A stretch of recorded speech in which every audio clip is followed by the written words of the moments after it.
दरिया स्वात में डूबने वाले अफराद की तलाश के लिए रेस्क्यू ऑपरेशन तीसरे रोज भी जारी। दरिया से एक और लाश निकाल ली गई। मर्दान से ताल्लुक़ रखने वाले बच्चे दानियाल की लाश चारसद्दा से मिली।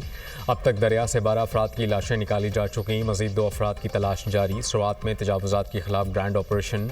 ज़िला इंतज़ामिया के मुताबिक 49 मकामात पर तजावुज़ात का खात्मा किया जाएगा। दरिया स्वात के किनारे तमाम तजावुज़ात ख़त्म की जाएंगी। ज़ियारत में 3 ख़वातीन डैम में डूब गईं। 2 ख़वातीन को रेस्क्यू कर लिया गया, अस्पताल मुंतकिल। तीसरे खातून की तलाश जारी।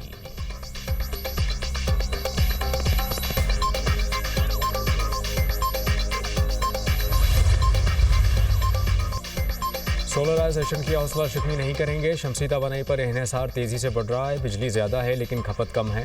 हमने वो तरीक़े ढूंढे कि बिजली की कीमत में इजाफा ना करें।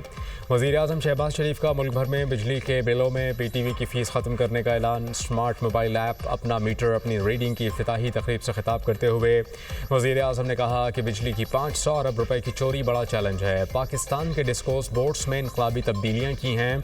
अपना मीटर अपनी रीडिंग का फ़ायदा आम सार्फिन को होगा। वज़ीर तवानाई अवैस लगारी ने कहा कि सार्फिन के हुकूक़ के तहफ़्फ़ुज़ को यकीनी बनाने के लिए ओवर बिलिंग सबसे बड़ा मसला रहा। ओवर बिलिंग की मद में 110 अरब रुपए आवाम को वापस किए गए।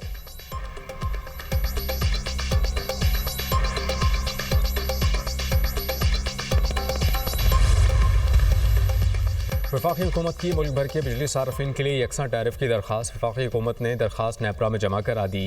नेपरा अथॉरिटी वफाकी हुकूमत की दरख्वास्त पर 1 जुलाई को समाअत करेगी।